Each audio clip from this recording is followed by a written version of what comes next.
put some fucking pants on and go outside and do some shit.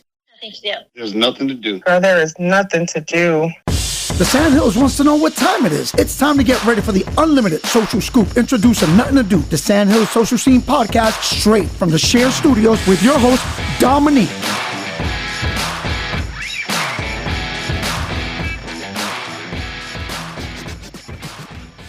Good evening, Fayetteville. This is the Nothing to Do podcast with your host, Dominique. Hey guys, missed you so much. Thank you, Brian, for letting me rest. But I'm going to be honest on this episode 27. I didn't rest much. And I'll tell you about that after I'll say, my what's ups to me recording here in the Share Studios. Thank you, Jimmy. Thank you, producer Brian, my homie. Also brought to you by Cumulus Media Group. That's Rock 103, where you can catch me now on Saturdays from 1 to 6. Yes, I know. The switch sounds a little weird, but let me tell you, the same amount of people that listen to the radio during the week listening on Saturdays from 1 to 6. So it's actually a glow up for me. So make sure to tune in, stream it if you need it. Q98, Magic 106.9, and News Talk 640 AM. So the reason why I was really, really tired last week is because I had to produce Good Morning Fayetteville. And backstory with me, my first job in corporate radio was with News Talk 640 AM. But I was doing the weekends. And at that time, we had so many in-studio live shows going on. Our producer needed a break. We all need a break, right? So they asked me to fill in. And yeah, I love it. Jennifer Jones-Rochelle is a pleasure to work with. But if we could just take the mornings and change the time, life would be really great for me. So yes, had to be at work about 4:35-ish. And yeah, I was just completely drained, threw off my sleep, but it's cool. It really is like riding a bike, getting back into the thing that you got your start into. So, I'm feeling a little here and there. But what did I do in this nothing to do town? Well, I did a lot. We're going to start with Segra. Of course, you guys know, one of the part-time MCs at Fayetteville Woodpeckers baseball. And so I got to see the police chief and a fireman Tenor is his name, and Chief Braden go at it and knocker balls. Those are the big balls that are inflated and you guys just run at each other and try to knock each other down. That was pretty cool. I also got to participate in the ribbon cutting of the brand new Hay Street rooftop bar and downstairs breakfast with Tiffany. Hopefully I can get Antonio on so we can talk about all the great things they have going on. And this week is going to be dope because they have Tyreek's playing. You lifted your head. July 6th. So that is this Saturday. So make sure to go out there, support them. Breakfast with Tiffany. There's something about these streusel blueberry muffins that we all need to try. Got put on the spot and asked to pray with seconds to think about it. I'll let you know. I'm very, very witty, but when you're asking me to be serious, I can't think that bad. There's nothing about me that is super serious. Got to see Joan Jett and Alanis Morissette. Yes, I traveled to Raleigh for a show. I know, Brian, I'm supposed to be sleeping. I can't really. Live music, oh God, it's just everything. I didn't realize how mesmerizing Alanis Morissette was live. Now, she does a lot of walking across the stage, and I want to, if I ever get the chance, I would like to ask her, is that her nervous tick? Because it's sometimes really, really cool, and it snaps in you when you pick up other people's, and it allows you to reassess yourself and pick up your own nervous ticks. I know a couple of mine. The word dope and rubbing my leg. Just to name a few, but there's a lot of them that are dope.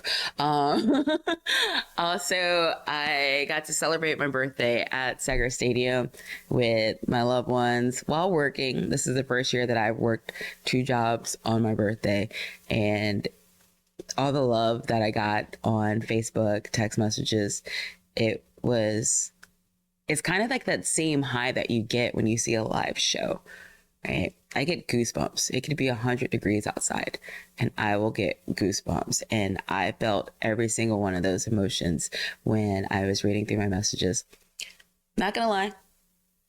Don't ever change your ways, guys. Keep messaging me. But sometimes seeing a high number of things is overwhelming.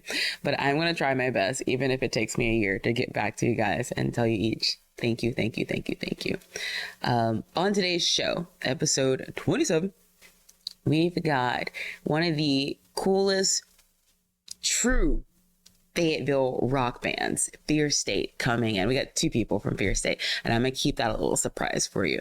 If you haven't had a chance to see them, oh God, we're gonna be talking about their show July 20th, so maybe that'll be your chance.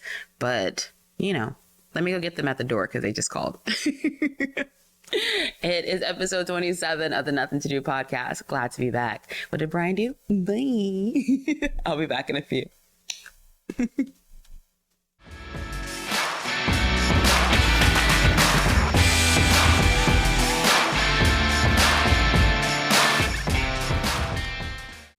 So, as I said before, live music is everything. It sends me through all the emotions, ups and downs. I've always been a rocker chick, though, right? So, like, rock music is so complex. And I've always adored the people that have done it and done it well. And I am lucky to be sitting with 2 out of how many? 5? Yes. Of Fear State. Welcome, guys. Hey, how's it going? Good. Finally, good to have you in place in studio. Yeah, it was last time we saw you were at Louis, and you were out there, and I think you were up front. You guys were was beautiful. Yes. You came out singing Life is Beautiful. But before that, you were back there, and I came to greet you as I was playing. Came up behind you, and you got that low.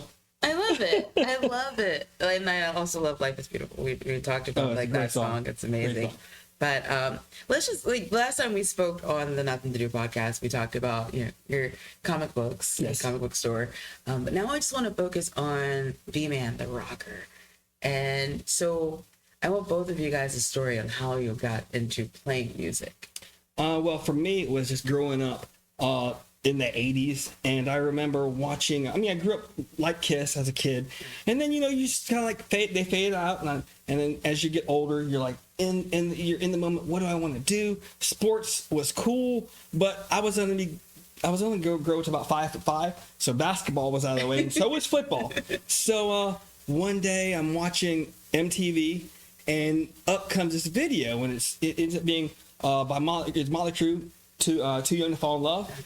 And I saw this guy standing there playing this instrument. He had the big hair, and he's got these, almost what was it? He's got the football stuff, and he it was really cool. It was like, man, that looks like Mad Max. And I go, man, he looks so cool. I want to play what he plays.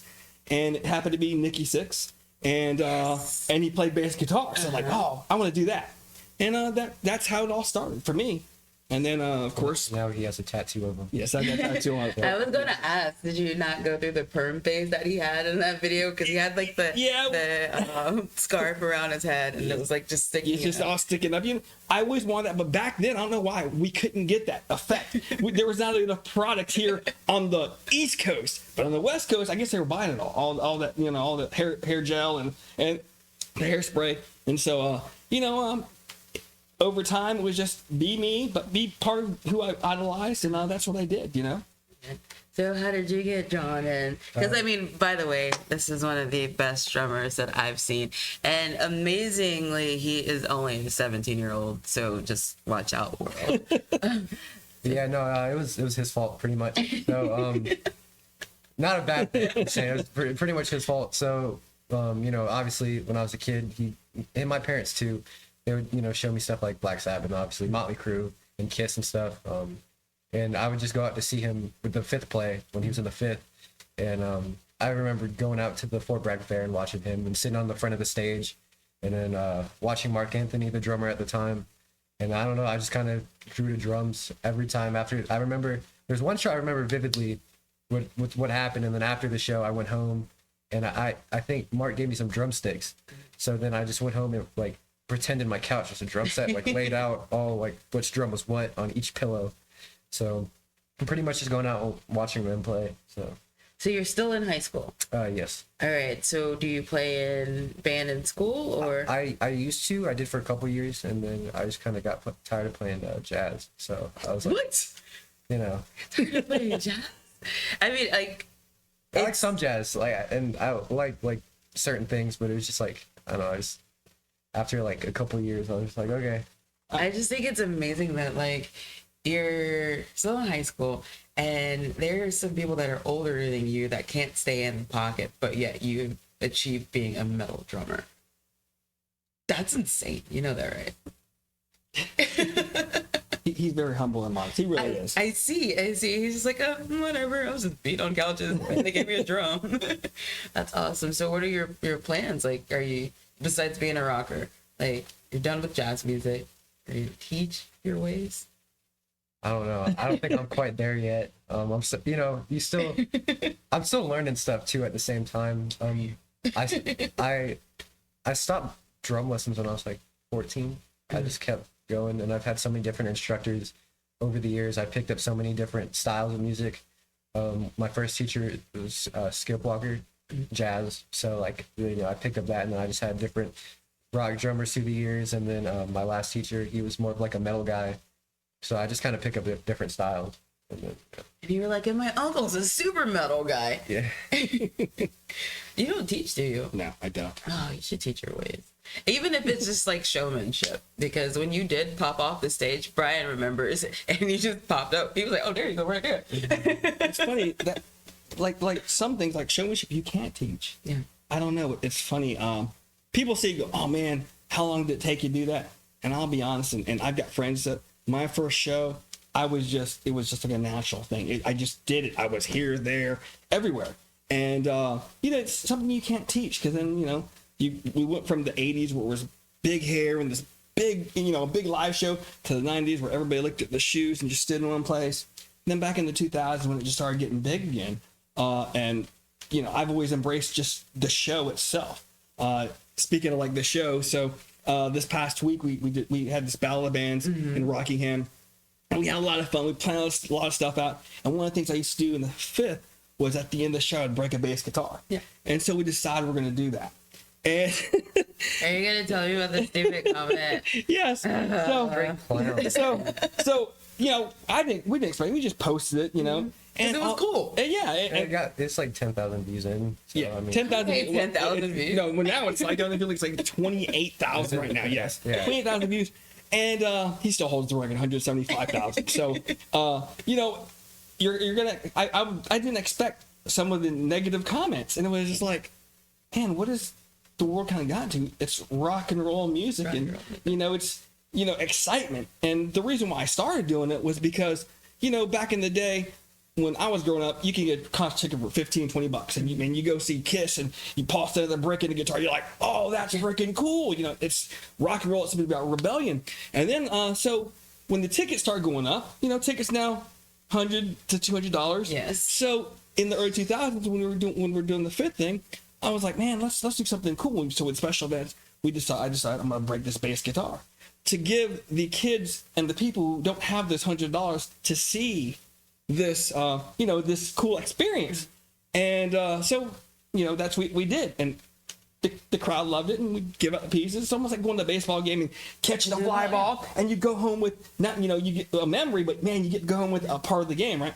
And so we decided, and it was weird because I broke the bass, gave the piece to a young lady and another guy, and they're excited, and the crowd wild, and then we get what we get. But I guess when you hit 20,000, there's gonna be one or two. There's going to be one or two. So you just gotta accept that. And I mean, I get it a lot because, it's been like way back in like the Jester's Club days when I would show up as Hannah Wildman from Rock 103. People didn't expect me to look the way I look. Sorry, newsflash, buddy. I am a 8'13" black woman with big hair.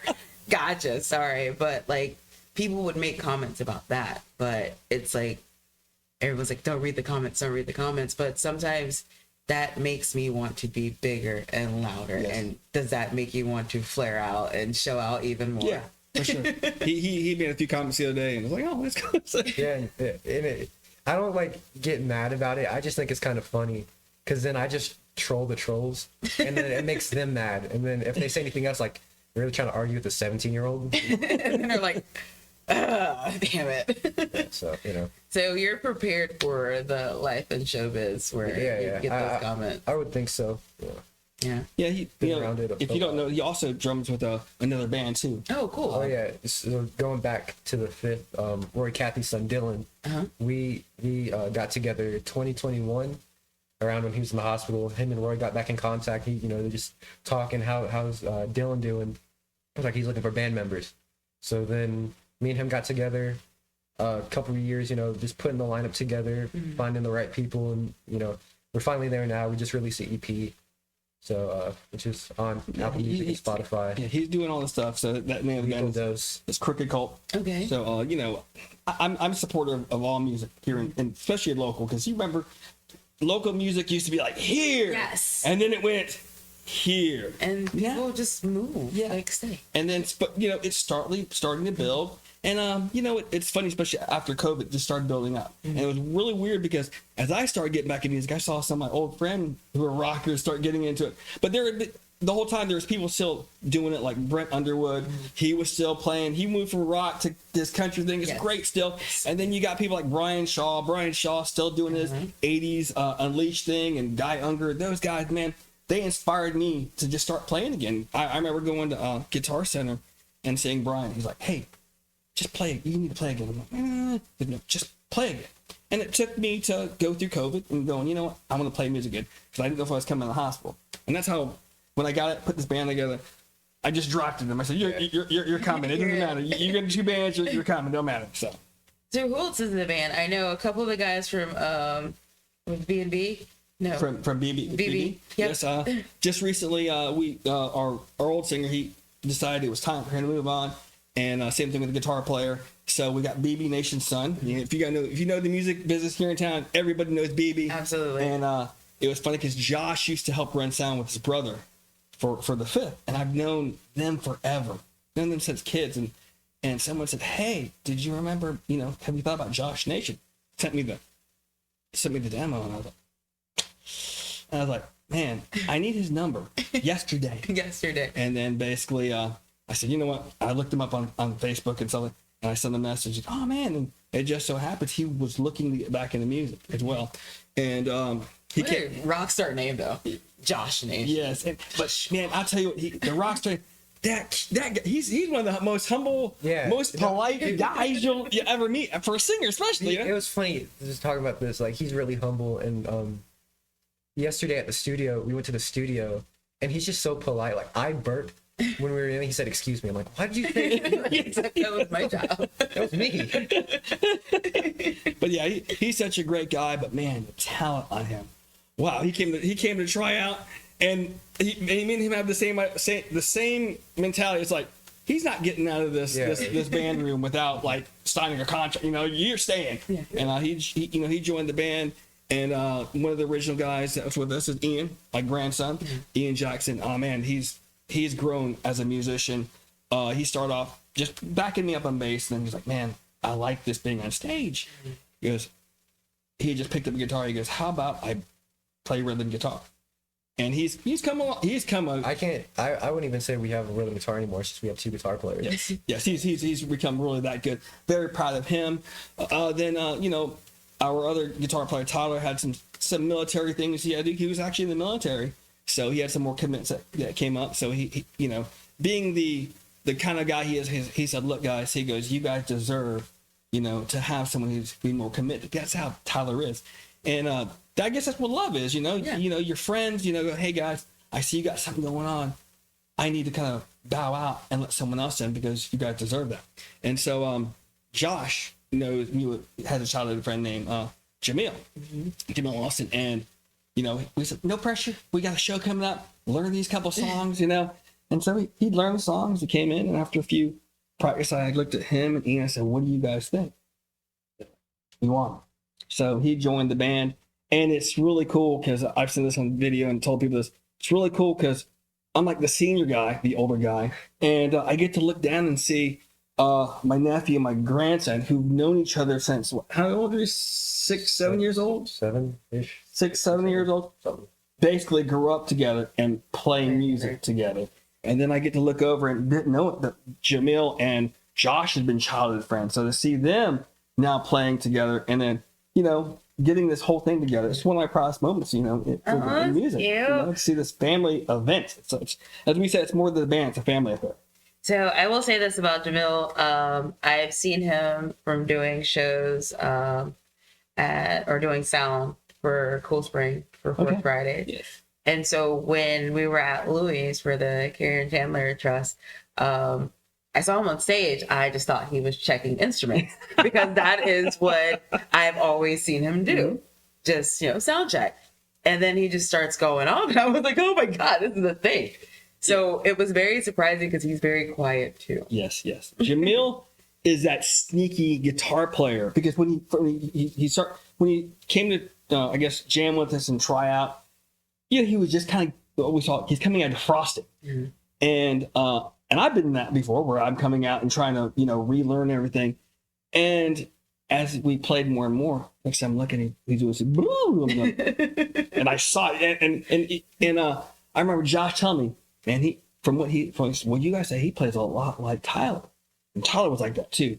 And another practice was like, boom. It's like, God Lord, this guy. And I tell him, man, I can see you're sneaky good. You're just getting, and getting back shape. But the one thing about him is that guy can come up with some riffs and talk about writing. It's, again, when I started this, it was never meant to be an original band having original songs, but it just kind of morphed in that. You just kind of feel like me being there before and then him creating, it would just felt like it had to be done.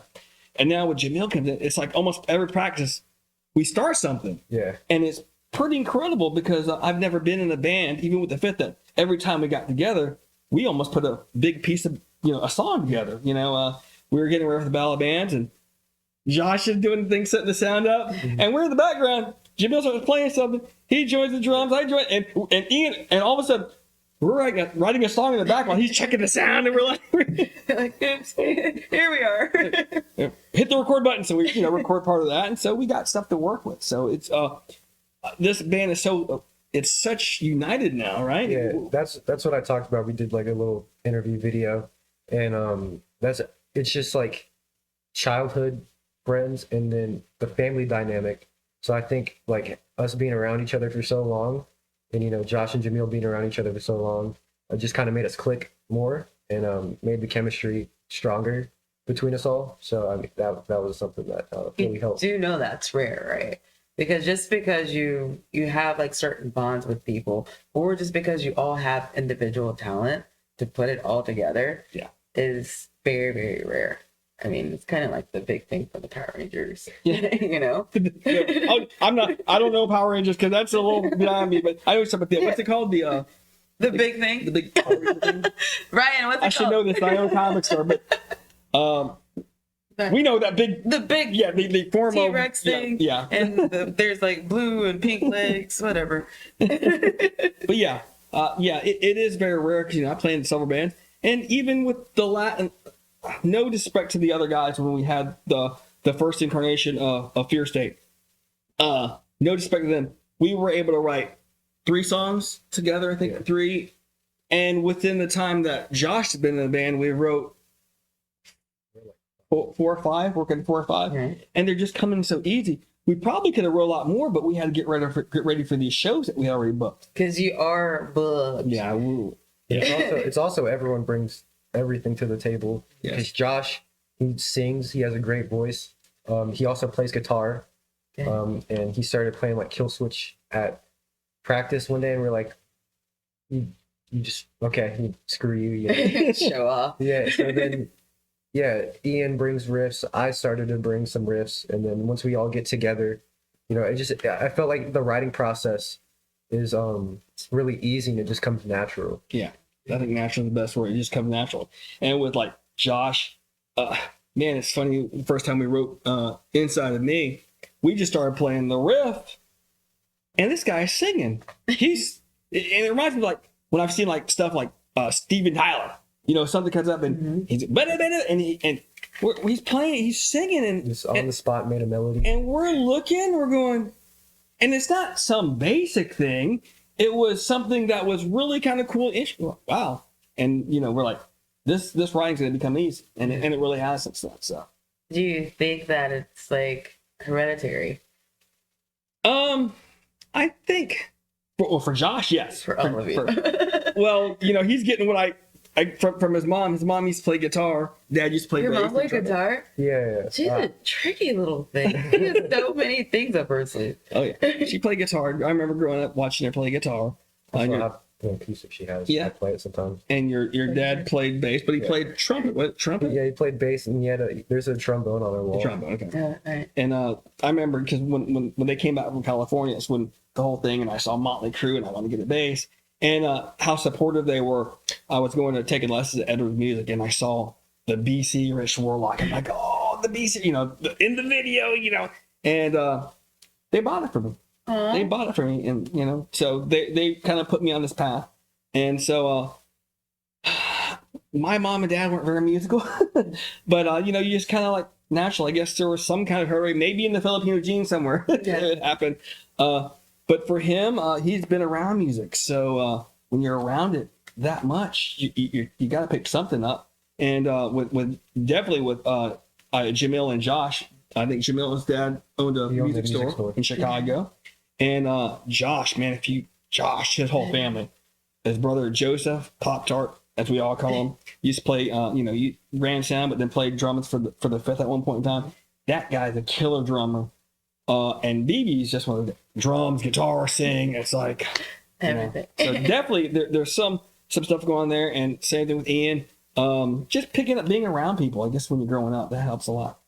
How important is it to you that you have this bond in this stage of your life, like being a killer musician? I mean, it's I don't know. It's really cool just to have the bond between music, and as I've gotten older, obviously music has become more of a important thing in my life, and he has a tattoo that says music is life. So just having that bond is really cool. Yeah, he didn't want to say it, but he was playing basketball at school. He was doing the whole like I said, doing the band thing, but he started with Cricket Cult, and they started getting gigs, and he was like, he made the decision, like, I know I love the sports, and I love so and so, but he wanted to commit to music, and so he stopped doing all the other stuff so he could concentrate on being a drummer for a rock band. And I'm very proud of him. He just watching it. People come up and say stuff, and his dad, I love, Bill. Here's Bill on the watching him, and I'll watch him. He does this too, something. But Bill's sitting there, he's just watching. But he'll talk to people about the son. He's very proud, and I know he's very proud. His mom's very proud of him. But it's funny because when I'm on stage, I'm going, I gotta play. I'm doing my thing. But I was, man, I said, so I turn around, I'll put my back to the crowd and just watch him. I'm like, good Lord, so it feels good to have the family, the family dynamic, as he said, because that's what it is. It's that's kind of what's bringing this thing a little more together. So, and like you said, the community is starting to build back up with Yes. live music, rock music to be specific. Because I listen to all genres of music, but there's so many other concerts going on, and I feel like there just needs to be a lot more rock. yeah, we're Might be trying. biased. I think the thing is too, we just need more like music clubs again, because after the pandemic, it's closed, and like, was it Drunk Horse and like all those places that the Fifth used to play in, where the big like music scene used to be, they all closed. Sean Atkins closed the Rock Shop, but there's been a couple people we know have talked about trying to make a club. I know BB talked about it, and then Sean he's talking about trying again, but we'll see what happens. So yeah, so we'll see what happens. There's some decent places to play. Cricket Court, we always did the skate park, and that got shut down by the city, so now we have to pull permits when we do. But even when we do play there, it's always the community there is great. So I just think it comes down to having more music clubs again in Fayetteville. Just different venues, period. It's cool because there's places like the White Rabbit, and you know, a lot of people don't, they know about it, but they don't know about it.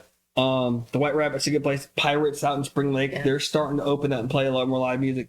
And it's also, it's weird because way back in the day when all the bands were there, you know, all the bands, we kind of got along, but in some aspects we didn't, you know.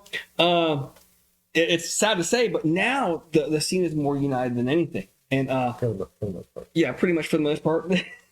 For the most part. But you know, so when we do some of these shows, like at White Rabbit, you know, we can have one or two bands, and I like bringing other bands in here, especially young guys. You know, one of the first shows we got to do, I got to bring, we got Coca Cult to come do a show, and it was a lot of fun. But when we do the White Rabbit, I try to bring just another band to Fayetteville, or so get some other people lurking. There's a lot of good bands. There's 13 Fold. There's Effing and Blinding from Raleigh. They're there. Grindhouse from Charlotte. There's a new band that's kind of breaking out, which is Load Break. Load Break is from Lumberton and Charlotte. It's kind of funny because Grindhouse were some old friends of mine who played back in the day here in Fayetteville. They're from Lumberton. And we just did a show that ballad band, they were in it. It's funny because the drummer and the singer, their sons play in this band Load Break. So they're coming to do the show with us at the White Rabbit on August 10th. We're celebrating 2 years. Gonna be us, Effing and Blinding, and this band Load Break. So I'm excited for me because I'm like, wow, this thing gets to go for a circuit because I just played with their parents. Now I get to jam with them. So that's what I guess kind of cool for being the old rocker, I guess you could say. You're not the old rocker, you're the most seasoned. But speaking of shows like that, you've been booked like crazy, something about every weekend. Yeah. You also have a show coming up July 20th. Yes. At Patty's. Yes. Who's playing with you, or is you guys the whole time? Just us the whole time. I mean, yay. It's Saturday. We're going at 10:30. I think we play till 1:30. Yeah, Patty's is fun. I love playing Patty's. That's Ian's favorite place to play, right? It's Ian's favorite place to play. It's a sight. If you've ever been to Patty, it's pretty cool. And you know, it's kind of cool because Patty comes out sometimes and watches us, and you know, he likes what the kids do. He's like, oh, you know, the kids, I love what they're doing, you know. So I love playing Patty's, and it's cool because we got Patty's and we got Louie's. I think sometime in August. Actually, I think July is probably the only month we actually have like one show, but that's fine. We need a little break. A break, because you're in the studio. So when are we dropping this album? Because we have, what, 5 songs, and you're going to pull the other 3 and put it on. Yeah, I think what we're going to do, it's weird because we talked about how music is now. Yeah.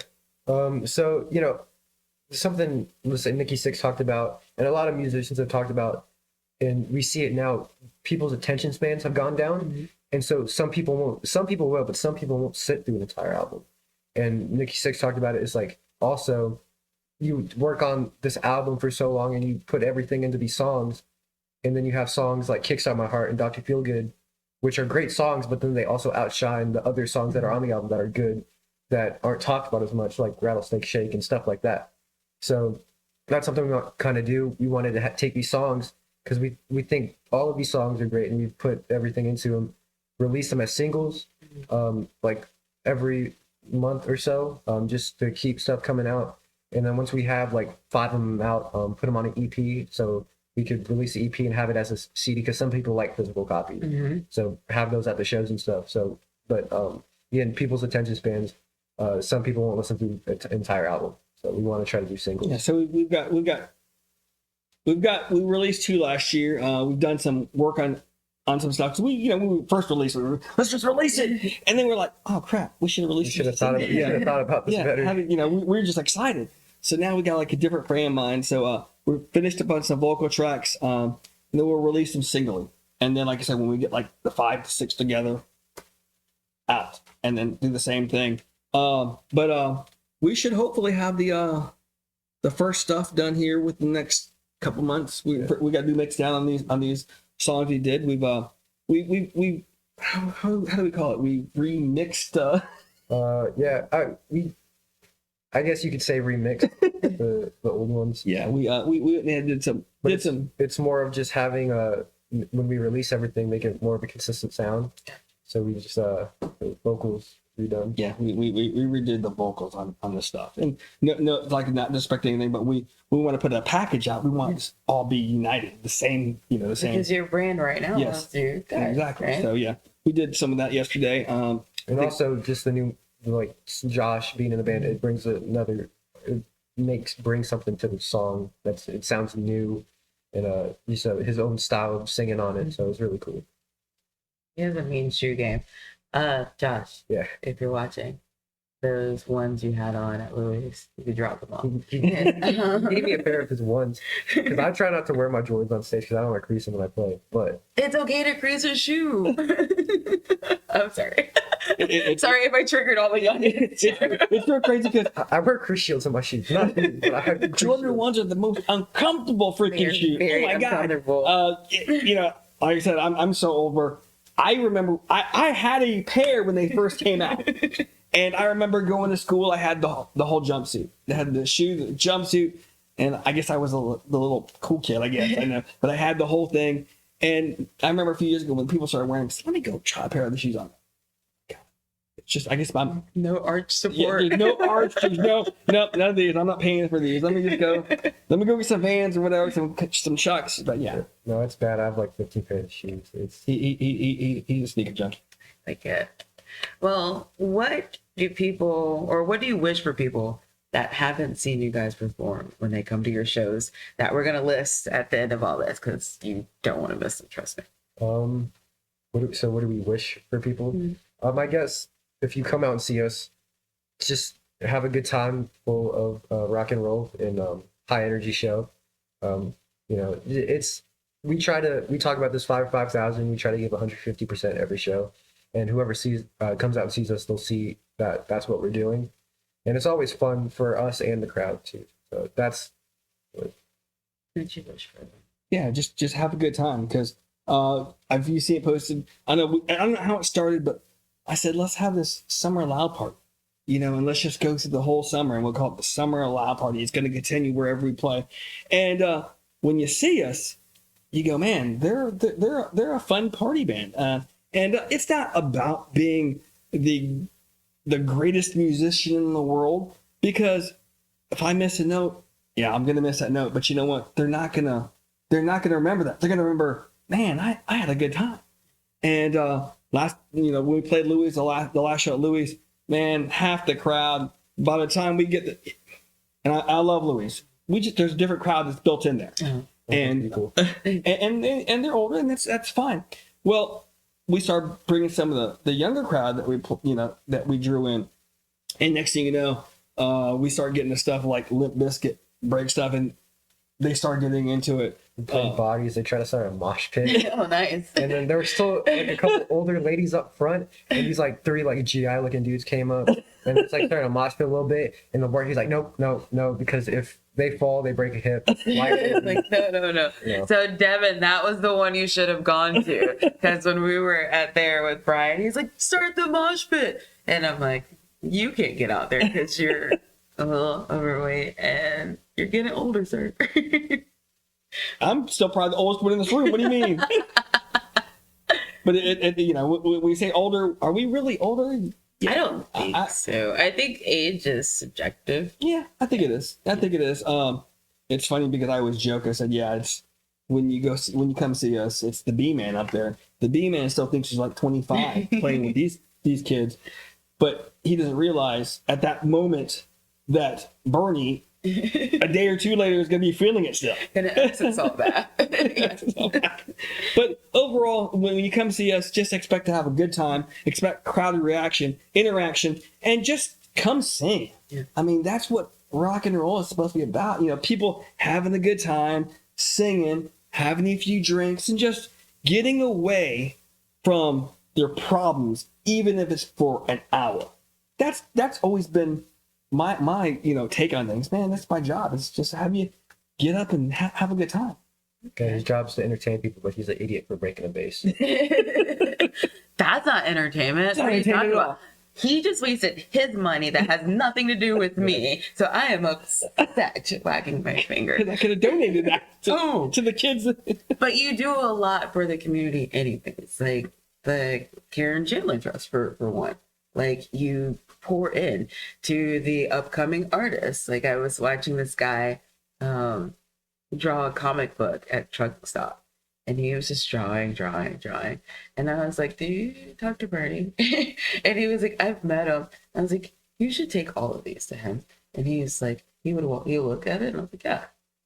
So like you do a lot for the community. So F that base, F that person, and tell the people where they can find you on the socials. Good. That's Your socials. You're the social guy. Was it? You can find us. You can find Fear State on Instagram and on Facebook. We got a TikTok that now I have the kids doing all this stuff. 'Cause I'm not a TikTok. You're not doing the dances? I'm not the Instagram TikTok. is fear_state. Yep. And like I said, we got a YouTube channel that he's still be taking care of. I'm like delegating this stuff now. You guys go do this stuff. You just come on. You just plug and play. Yeah. I mean, I do enough. I help with the band and get all that stuff. But I'm actually we talked about this on our interview. I'm trying to spread this to these guys because I don't want it to be all about me because it's not. It's about just us as a band and one person isn't going to define the band. It's going to be about him. I want there to be identities for each person in the band, like in the 80s where there was different guys. There was Tommy, Mick, Nicky, and Vince. There's Kish. You had Paul, Gene, Ace, and Peter. I can remember that. Make sure it's not Vinny Vincent. But there was identities in these people. They weren't just musicians. They were characters in like a comic book in some aspects. And that's what kind of went away in the 90s and 2000s. Man, we got Godsmack and Godsmack. I love. You can say Sully or no. That's it. And that's not a bad thing. But who's the guitar player? The guitar player, Godsmack. Tony. I only know Shannon Larkin. and we're not trying to put that down. But I want to spread. I want the Fear State to be known as all these guys. You need Fear State playing cards with everybody's stats on the back. That'd be kind of cool. Yeah. Thanks. Can't wait for it. So next show you guys have is July 20th at Patty's. Mm-hmm. And then you have your 2-year anniversary. Yes, August 10th. August 10th. So we will make sure to get all of that information out for you. Thank you guys for coming. Well, thanks for having us. I hope you don't mind. Like Brian and I are going to use our cell phone videos to show videos of your shows that we've been at. For sure. And I can't wait to come. Thank you for having us. Really appreciate it. So you guys make sure to hit them up on all of the socials and come out to a show. Why don't you? We'll be back in a little bit of a segment where we're going to tell you what there is to do in this Nothing to Do town. Bye.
Hey guys, so big shout out to B-Man and Ryder for coming out from Fear State to join us during the episode 27 of the Nothing to Do podcast, Dominique's birthday edition.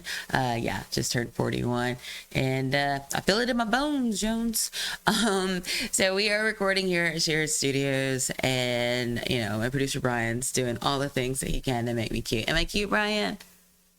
Yes, you are. Thanks. He's just being nice because it's my birth month.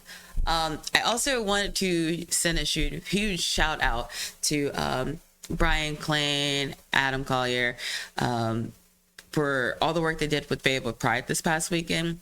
Totally forgot. There's so many things that go on in my life. Sometimes it just slips my mind because I'm old, right?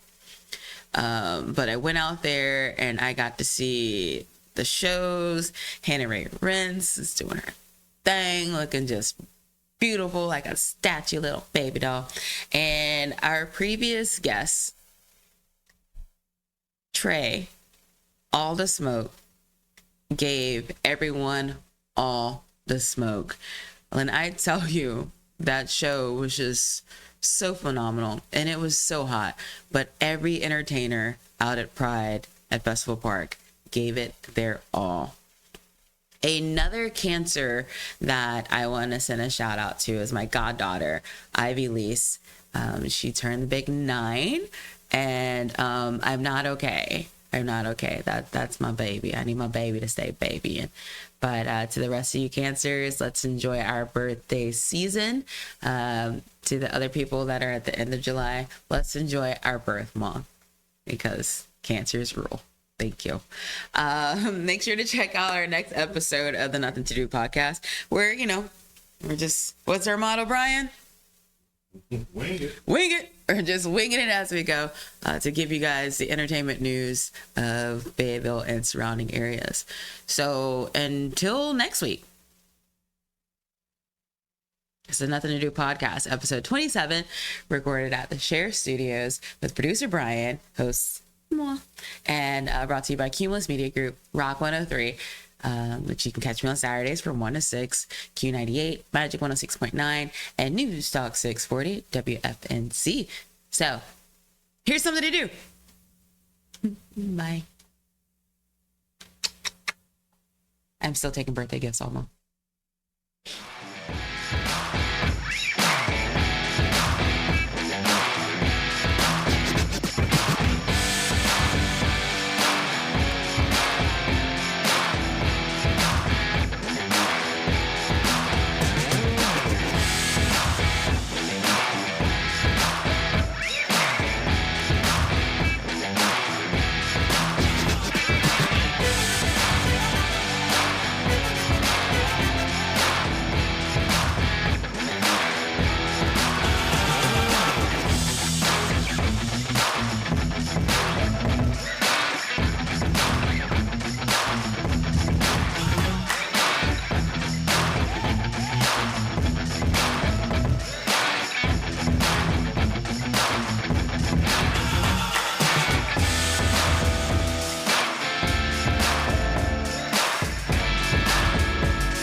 Thanks for tuning in to the Nothing to Do weekly podcast, recorded at the Share Studios in Fayetteville, North Carolina, with your host, Dominique. And make sure to tune in next week because it's only going to get better.